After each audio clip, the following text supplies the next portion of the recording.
My name is Michael Higgins. I'm the Project Director for Climate Readiness and Community Recovery with Colliers Project Leaders.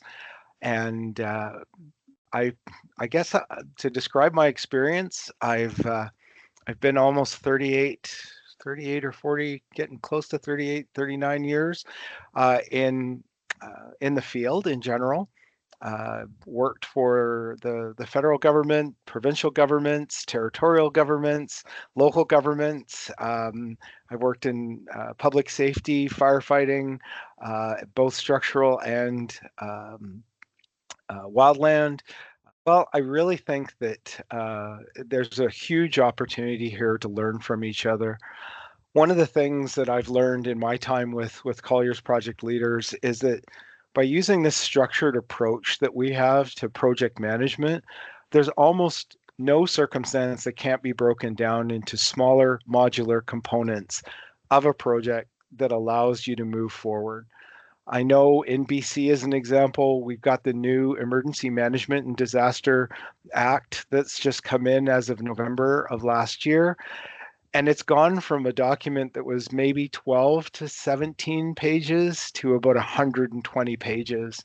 And one of the areas that we're finding is very helpful to the communities that we've been working with in BC is that taking that approach of being able to break something down, look at it in its components, and then build a plan and move forward is huge. And that's how high-rise buildings are built. That's how large infrastructure projects are done.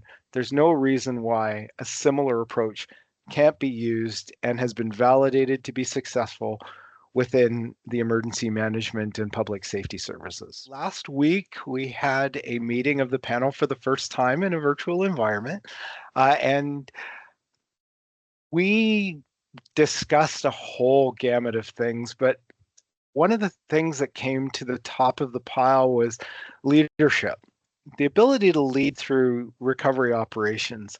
What kind of governance structure needs to be in place for the long haul when you're looking at rebuilding a community or rebuilding critical government infrastructure?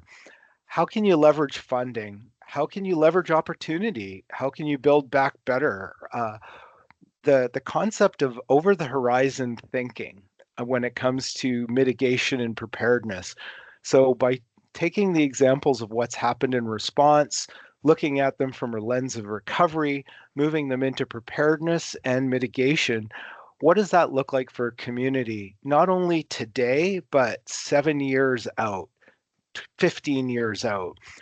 We're now in a realm of climate change and climate readiness and resilience that's going to be with us for quite a while. We need to look at our environment. We need to look at our relationships. We need to look at our built infrastructure with that lens. And this panel is going to provide some very interesting insights on what they're experiencing now across the country, how they're managing it. Everything from potentially hurricanes through to wildfire to flooding from the south to the north. And it's a diverse group of people that I'm really enjoying having the opportunity to learn from as well. That's going to be our primary focus. Yeah.